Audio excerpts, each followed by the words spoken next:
welcome to our conversation today, Virtual Leadership Network. We're talking about engaging remote employees.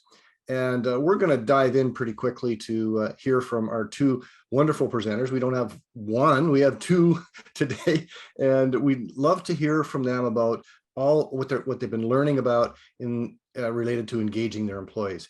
It's been a couple of years that Virtual Leadership Matters has been around, and we've been working with organizations that have been following the remote employees that went home in and around COVID and the arrival of that and the proliferation of remote working. So we've been supporting leaders to help them ensure that the teams are working well, great communications, the cultures are being shaped to what they need to be to support continued productivity and the overall health of the organizations.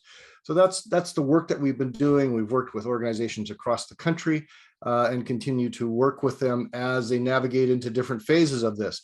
Now we're into the hybrid mode, and that's a whole different level of engagement where there are people on site and people working from their own offices. We have had the pleasure of supporting quite a number of organizations and learning a lot in addition to our own experiences. Dave Town, myself, Dave Smith, we have worked in the field for many years. We have decades of coaching and leadership experience, as well as training experience. And we're taking that and bringing in the research that we're gathering and our experiences from our clients to ensure that we're adding a really positive, strong value proposition to make sure that those leaders that are working remotely are able to bring virtue into the virtual world and make sure things are going well. But today, what we're going to do is we're going to hear from a couple of organizations that have some great experience and some stories to tell about how they have engaged their employees that are working remotely. And to do that, I'm going to turn it over to Dave, and Dave is going to introduce our two panelists. Thanks, Dave. Yes, so the topic is, as you say, engaging remote employees. So let me get right to our presenters. We'll start with Lori. Lori is the Director of Human Resources and Engagement with Kids Ability Center for Child Development. It's such a fantastic organization, Lori, the work that you guys do that has an amazing difference in the community. And I know when you and I have talked, there's been a lot going on in terms of the growth of the organization, which is a good thing because of how you serve the community, and growing in the virtual space is not easy. And so there's probably lots of things. I know there's lots of things. Now I can line up your slides and play them through, and you can tell me when to focus. Is that the way we would like to do this? I've got your slides, or do you want to share screen? I think I'll share my screen. I made a couple little adjustments to my slides. So. All right, so I will stop share. You should have permission to share screen. And so we're all good. Okay, tell me when you can see my screen. Anything yet? Not seeing it yet. Okay. Did you? Let me just. I'm guessing you click on the open application and then yeah, hit share screen. Well, share screen. There we go. I swear it's coming up. I've been doing this for almost 3 years, and it feels like every time there's always some kind of glitch. So it's all good. It's looking good. Awesome. So as Dave mentioned, the cottage, and so I was actually thinking I should have probably labeled my presentation "Laid Back Leadership," because I'm about as casual as you can possibly get right now, certainly not in my business attire. And anyway, so I'm presenting from up here. So we're hoping the internet stays. We're hoping a bunch of things, remain. My cat doesn't walk across the screen, those different kinds of stuff. So I mentioned that the organization that I work with is Kids Ability, and it's Kids Ability Center for Child Development. And we are one of 21 children's treatment centers in Ontario. We provide pediatric rehabilitation, and our services vary from social work to recreational therapy. We work directly with kids with autism, speech therapy, kinesiology, everything, any kind. And some of our kids come in and they may have, trouble pronouncing a particular sound, or they could be coming in because they have a life-threatening illness, and we're there to provide as much support and help them meet their basic goals. As you can tell, we are a mission-driven organization. We make miracles happen, and I'm not going to include myself in that. It's the therapist to make the miracles happen, but we really believe in making sure that we serve these kids and their families to the best of our ability. We are provincially funded and a not-for-profit, and until last year, we had not received a funding increase in over 13 years. So we are very, very efficient. We can streamline almost anything, and we've learned to do a lot of work around. Our clinical staff, which is 70% of our organization, are actually represented by Ops2. And we're interesting in the fact that we almost never have a grievance, which I know people always say, well, that's not necessarily a good thing, but it actually, in our case, we just get along so well. They're our partners, and we work together extremely well. And in particular, through the pandemic, we've supported each other. Our workforce are highly skilled and educated. So they're almost all master's educated, the clinicians, and have worked really hard to hone their skills. We're 92% female, and our average age is 40. So when you think through all of the things that have occurred in terms of working virtually, this is the sandwich generation. They are at home trying to support kids while trying to teach their own kids. There was a high level of stress across the organization through the transition. The other thing about our organization is our staff are particularly change resistant. They like to do things the way they do it. They want research, they want evidence. They are all scientists to a degree. And unless you can prove it, they don't believe in changing. And it's hard to sometimes provide proof when you haven't tried things yet. But we're also a very familial culture, very supportive. I love where I work, and I love the people I work with. And I say that with true honesty and affinity for the people. They often say that your work becomes like your second family. And in my case, it's very, very true. We're all there to support one another. So when the pandemic hit, we used to do tabletop exercises on emergency planning every year. And I got to tell you that when this happened, other than we were sitting in the same room that we always sat in when we were doing the tabletop exercises, this was a whole new level. We would plan communications in the morning, and they would have changed before I could even get them out. And so we really focused on kind of 4 areas. One was that we were going to keep living our values. And those values are really important to us. So they're inclusion, integrity, accountability, collaboration, and respect. And respect was particularly important as we were working through this situation. The second thing we said was, how can we help staff? Everyone was going through a crisis and a trauma. And what were the kinds of things that we could do to really focus on how to help people? So during transition periods, so for example, when we moved everyone home, when the government shut everything down, we moved to a fully paid week, but we reduced it to 30 hours a week from 37.5. We had staff who are facility staff, for example, who weren't doing any meaningful work. We found them things to do at home. They did all of their safety training and other kinds of training that we would never have been able to get them into easily before. We really focused on health and safety. So we did a lot of ergonomic work with our staff to make sure that they had appropriate setups. And we drove desks and chairs and monitors all over Kitchener-Waterloo and Guelph Wellington area to make sure that people were working safely. We provide a lot of support to our mid-managers because we knew that they were really stuck in the middle, and they were hearing the fears and panic and anxiety from all of our staff. And we really just communicated. I mean, you talk about over communicating. we over communicated and over communicated and over communicated in as many different modes and ways that we could. This third question we really focused on was, how can we continue to provide service to our clients?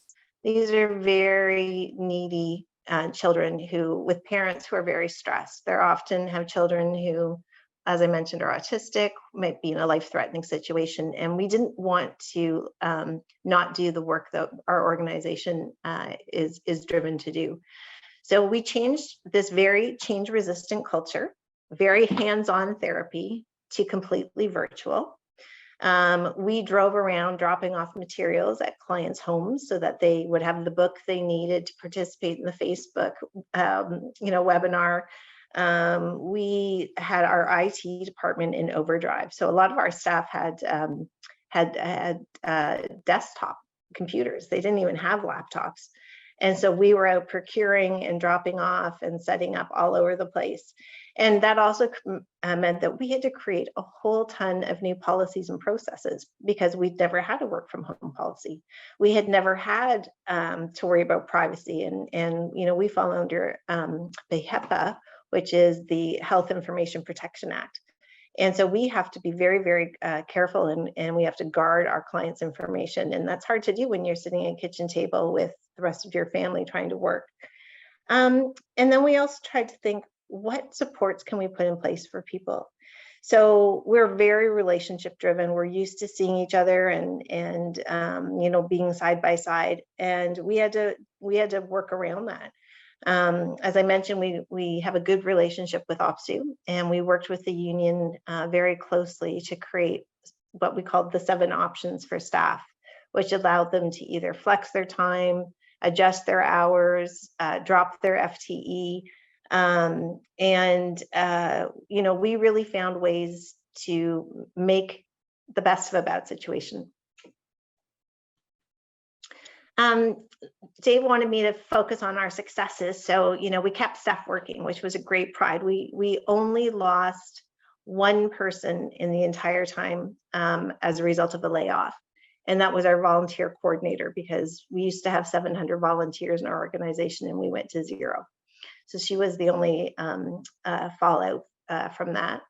We did transition to virtual therapy. And I have to tell you, I never thought we would, because if it hadn't had to happen, it was never going to happen. And, we kept seeing our clients, and we were still able to provide service. And in some cases, there's always an upside to the downside. The upside was that we were able to serve some families who were having trouble getting into the center because of their children's issues. And they were so much more comfortable doing it from the luxury of their own home and not having to contend with buses or car seats or any of those things. We increased our staff by nearly 1/3. So we went through massive growth. And the experience of trying to onboard people who had never actually been into our center, had only ever met each other virtually, and try and get them engaged was really, really challenging. So we worked hard to coordinate start dates so that people at least would come together as a group, and they had not only their discipline and their teams, but they also had this team of newies, as we call them. And so they got to build relationships together. We also had never done it in the past, but we started doing senior executive orientation sessions with all new staff once a month. And it was because we realized that we didn't even know people were joining our organization. We weren't meeting them, we weren't seeing them. And we felt that it was really important that they get to meet us, and that they really focus on, feeling like we've got this in control and that we're doing the right thing. Through this period, we actually went through accreditation, which, if anyone has gone through accreditation, is not a delightful experience. It is very, very difficult. And we actually managed to get 100% on accreditation. So we achieved exemplary status.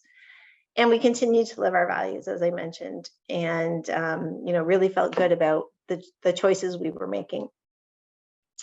Some of our big challenges, so we saw a dramatic increase in mental health leaves, short-term disability, and a number of cases evolved into LTD, which was quite unlikely or not something that really occurred in our organization before. Definite decline in overall well-being. I think, you know, everyone was stressed out, but the group that really didn't get any attention was actually our senior leadership team. And sort of just in the last, you know, 6 to 8 months, we've had 2 people go off on fairly extended leaves, and really feel that it was a result of, you know, putting everyone ahead of themselves and not actually getting the break they need. I mentioned that we got an influx of cash for the first time in 13 years. And we went from a budget of 14 million to a budget of 32 million, which is unprecedented growth. And the problem with that is the government gave that money to all of the CTCs. So all of us were in massive hiring modes. And we actually ran into a healthcare human resource crisis, which you also heard about through the hospitals, et cetera. You know, people were backing out of those professions and not jumping into them. We found a lot of workload issues. People working from home were not very good at disconnecting. And we've actually had to put a workload committee in place with the union so that we can start to manage and monitor that. We got a number of policy directives through the ministry, one which was a mandatory vaccination policy. And I personally met with every single person who was not vaccinated to that point. You know, if I can brag a little, it was the hardest thing I've ever done, but it was also the most rewarding. I managed to get 23 people vaccinated. And those 2 who did not, we actually gave severance packages to, so we escorted them out of the organization with dignity. But it was hard. It was not something that we did easily or took lightly. And I really thought there'd be only one reason why people didn't want to get vaccinated. And it turns out there's 23 different reasons why people don't want to get vaccinated. And our other challenge now is we're trying to get people back. People are very, very comfortable. Our organization has grown, as I've mentioned, but our facilities didn't. And we literally don't have enough seats or spots to put people anymore. And so we're now working through, you know, hoteling with people who like to have, whose biggest question right now appears to be, where do I put my purse? And we can't answer that for them yet because there's kind of working out of this very open environment and they don't have their own space anymore. So we're still working through that. Some of the surprises for sure, we had employees that I would define as sometimes difficult, sometimes very rigid. And there's 2 that came to mind in particular who were sort of the heroes among us.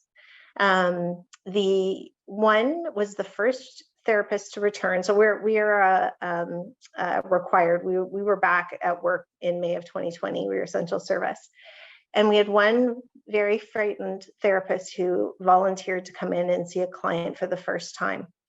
And she's a very difficult to work with individual, very good at her job and cares very, very much about her clients, but a difficult person. And she came in and we went very, very slowly. We observed the therapy. We did a debrief after. She was so terrified because she hadn't been out of her house in, 10 weeks or whatever it was at that point.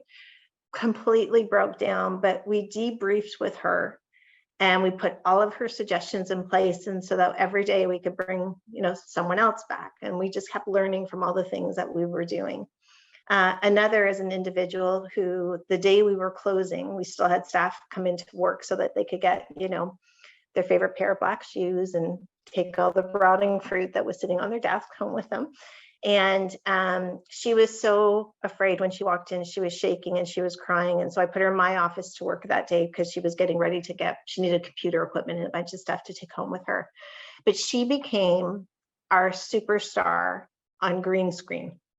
She would take kids who were going through therapy. She's a speech pathologist. And so they tell stories and they practice words and sounds. And she had them going on pirate ships and sailing to fantasy islands and looking for hidden treasures. And so, there were a number of people who just so rose to the occasion that it was so wonderful to see. Another surprise question is, as people have returned, we get a lot of questions about, are they now going to get mileage to come into the office? And, you know, we're not doing that, obviously. And it has become such a weird question, but it gets asked over and over and over again. And so to the point where when someone even asked if they commuted on their bike, would we pay them mileage?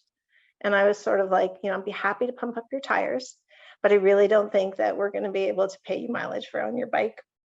And then the other thing we did is we conducted a survey, and we've often done engagement surveys, but this time we used Workwell, which is a company that really focuses on culture and well-being.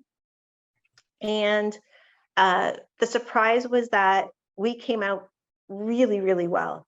You know, our well-being scores were low, and we expected that. That was not a surprise. But overall, our net promoter score was one of the highest you can achieve.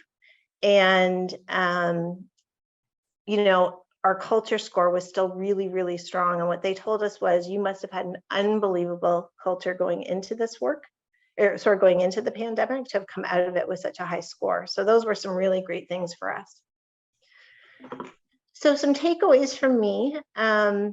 You know, I'd love to say that I added a new skill to my resume. Can I give you a 2-minute warning? Yep. I'd love to say that I added a new skill to my resume that no one else has, but I have not. Everyone in the world now has, you know, have managed through a pandemic on their resume. But the interesting thing is, it's not what I did, it's how we did it. And I think that that's really important. You know, I will always be able to say we differentiated ourselves in how we handled everything. Communication is the best key, and being open and honest and telling people when you don't know what you don't know is good. It's not always good to have all the answers, because then you're just pretending, and that's not what people need. We recognize that people need lots of recognition in a hybrid work world, that you really need to focus on finding ways to see people, because they're used to you seeing them in person all the time, and now you have to find ways to see them virtually and to notice it. Meet people where they're at. I talked about some of the people who are so afraid and are still quite resistant to returning. So we're just working slowly with each one of those people and setting expectations according to where they're at, and go slow to go fast. So as I talked about our re-entry plan with how we were bringing people back, if we had tried to bring everyone back in all at once, it would have been a disaster. It would have been so anxiety provoking for both clients and staff. And we went really, really slowly. We learned from everything we did. And I feel like we landed in a really great place. I got to say, Lori, that's an awesome story of some really great things. And that summary slide is really fantastic, and lines up with so much of the research that I seem to be uncovering around meet people where they're at, particularly the recognition, the communication, and so on. I'd love to take, we'll save questions if we've got time at the end. And I want to hand the baton, if you could stop share, over to Chris to give us his insights. What an amazing story. I know you from well, we know each other well, and I'm not surprised, and I'm impressed with what you've accomplished. Thank you. Yeah, thanks for that presentation, Lori. It's amazing how much resonates to my organization as well, and also in my heart. I've got a wife and 2 daughters that are nurses, so I've had a lens into what's going on in the medical community for quite some time. Are you guys seeing this, the presenter view or the actual full size? No, we're not seeing the present. We're seeing the presenter view, so the double screening. Yeah. Okay. That should do it. That did it. Okay, good. Yeah, so there's a bunch of overlap, Lori, and I'll have to say, I'm going to give you a little bit of a background on my organization, just to set some context of where we're coming from. But it is interesting. There was some general tones in your presentation that resonated, and I'm not so sure we could get any further apart, you being a healthcare providing organization and me being in the IT industry. So I'll take you through a little bit about who ThinkOn is and the industry we're in. So we are, people probably heard a lot in technology about cloud providers or infrastructure as a service. We are a Canadian-based, Toronto-based cloud provider company. So we compete against the Googles, the Microsoft Azures, the Amazon Web Services, AWS as they're called. Now, I always joke those guys lose our annual revenue in the couch every week. So we're at very, very different ends of the revenue scale. But, you know, when there's such a big, you know, hundreds of billions of dollar industry like cloud infrastructure, leads lots of opportunities for smaller players, niche players. And that's certainly what ThinkOn is. So we were founded in 2013. We've been growing at anywhere between 40 to 68% a year. So I can appreciate some of the growth things you went through, Lori. It's a little crazy. We now operate in 26 data centers across Canada, the US, the UK, and Bahamas and Australia. We have, as you mentioned, we're very well aware of certifications. We're going through our ISO and SOC certification renewals right now. I have HIPAA certification in some of my facilities, and so I'm familiar with a lot of the audit requirements that go along with getting those certifications and maintaining your processes to maintain those certifications. I would love to tell you that I got 100%, but it doesn't work that way, thankfully. I'm not so sure we'd be 100%, but we do have to prove that we adhere to that. We're doing a lot more work with Canadian government and Ontario government. We are a very, very proud Ontario-based Canadian company, and that is helping us out as well. So from a size perspective, we've got about 2,100, we'll call them subscribers. You might think of them as customers, but we go to market through a partner network. So customers to me are my partners and their customers, which are subscribers. But the users of our services, we're probably close to about 2,500 subscribers now. Probably one of my proudest statistics is that our current 12-month trailing customer loss percentage, if you like, is 0.027 of 1%. So we're just a little over 1/4 of losing customers. So it's great to have the growth, but we have to put a lot of effort into making sure that we keep those customers from going out the back door at the same time, which so far we've been very successful with. And as I mentioned earlier, we've been growing very significantly and all the things that go along with that. So when I joined the company at the beginning of 2019, I was the 27th person. We're now at about 137 people, and I've got 18 open headcounts for immediate filling. So we're growing like crazy. I thought I'd share our values as well. They're a little different years. These values were put together by the team about 3 years ago, and they were hashed out over 2 days to come up with these values. So trust the team, accept the challenge, be humble and always show gratitude, seek improvement every day, own the problem and over communicate, some of the things you were talking about, Lori. And why so serious? You know, we'll use a line that kind of resonates a little bit with healthcare, but we do say to people, you know, we're not curing cancer here. We're keeping people's businesses running. Now, I say that on one side of my mouth. The other side of my mouth, I will say, I've been on many a phone call at 3 or 4 o'clock in the morning because there's very few hospitals that run with the uptime of their systems the way we keep our customers' systems up and running. And trust me, when anybody's business system is down, we call it a P1 or a priority one in our industry. It means all hands on deck. We're on the phones to help people get them up and running.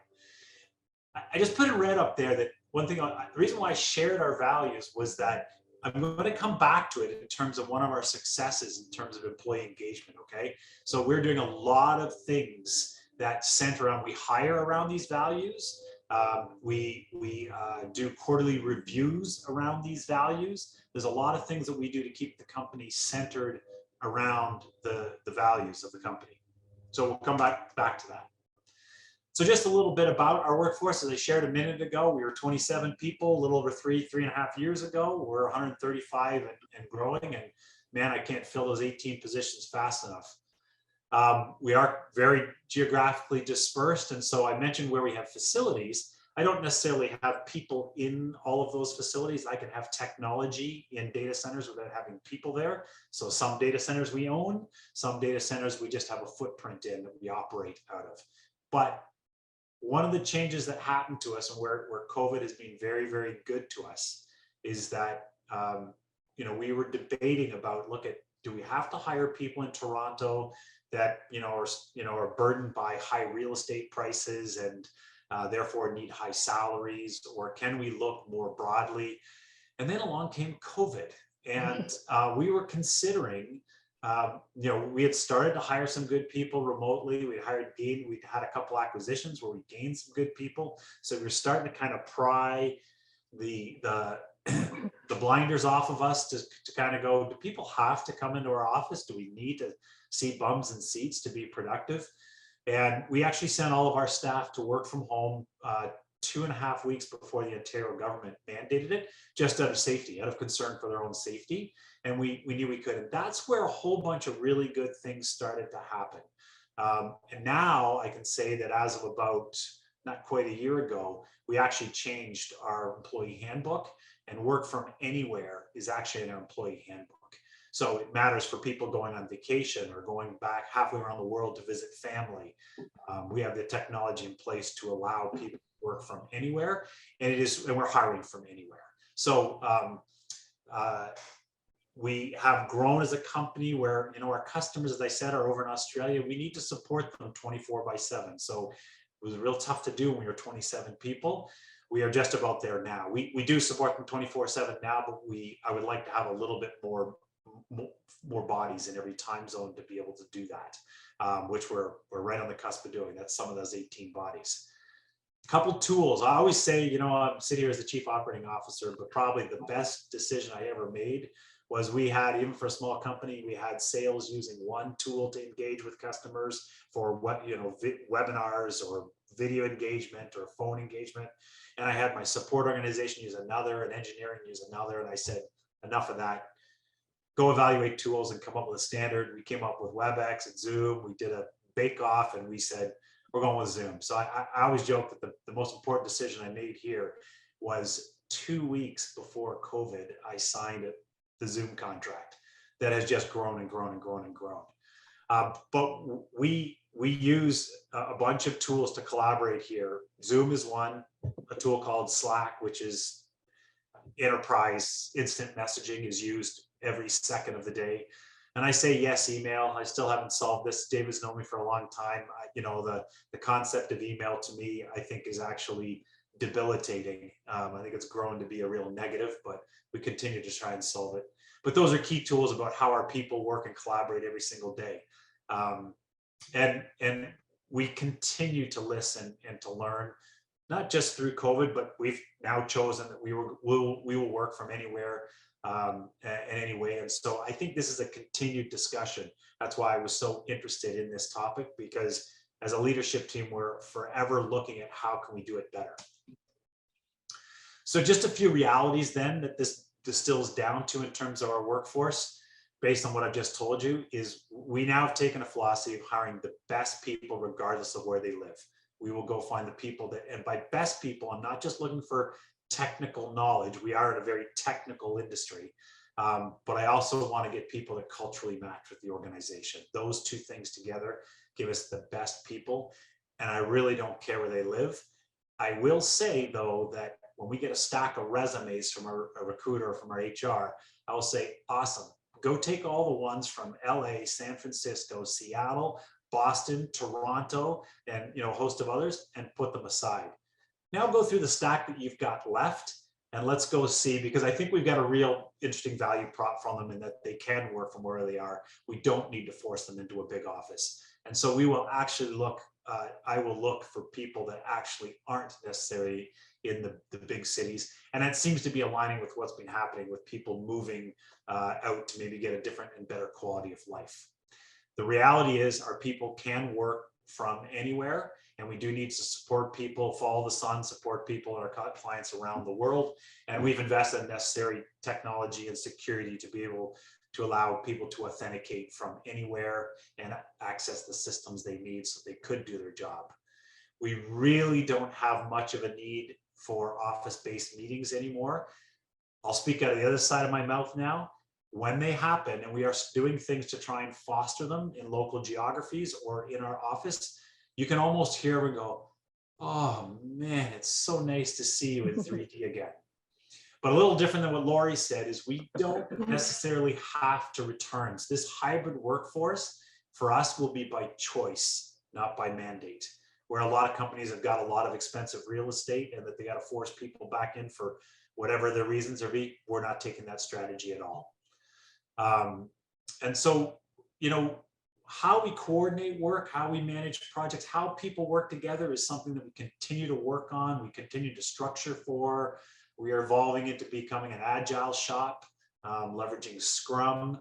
And so we are still very cognizant of having people doing context switching, you know, working on one thing and then stopping and having to pick up something else. And so we're really trying to, I'm doing a massive reorg right now to change the way people are working to try and lessen the noise around context switching.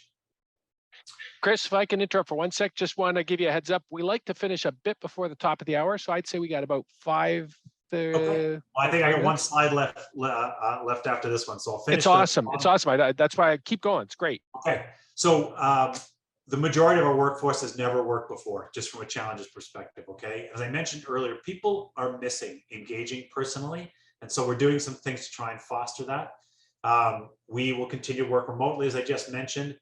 It brings some of the challenges that bring with it is how do we change how we manage people?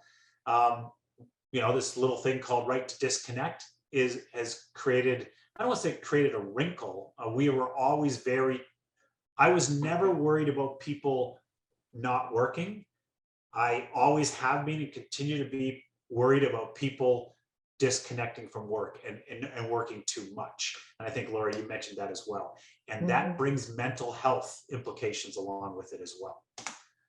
So our approach has really been from a corporation perspective. Like we actively look about how we're going to go about engaging employees and improving our employee engagement. There's things we're doing at a corporate level. There's things that we're doing at a work group or departmental level. And I mentioned things like, you know, trying to fund and promote local regional meetings of people, freeing up some budget for those kinds of things to happen. And also to do cross-departmental social time and meetings, not just change it from being all work, and then actually trying to really foster some individual get-togethers, especially with travel opening up and stuff like that. And so I'm going to go to just some of our successes that we've had from an engagement perspective. I mentioned we use Slack from an enterprise perspective. Or actually, before I get to Slack, we did go to a work from anywhere policy. So it's in our handbook and we leverage that to recruit people, okay? In our enterprise messaging tool of Slack, we deployed a tool that we purchased called Kudos. Kudos gets used every single day. And I just put a couple examples up there. The first one's from me. It's real simple like this. In our enterprising, I can just do /kudos @David, @Lori, @whoever I want to call out. And I say, thanks for doing such a great job of implementing that or solving that problem for that customer. And those little icons you see at the bottom actually represent our values. So when I told you I'd take you back to our values, you will attach your kudos to a value or maybe multiple values. Keeps people really, and then at monthly town hall meetings, we will call out the biggest kudos leaders and stuff like that. It's all soft recognition that anyone can do in the company to anyone else just to recognize great work going on every day. Doesn't need formal, doesn't need to come from a leader or anything like that. I will say that the leaders really are leading it, pushing it to make it infectious, okay?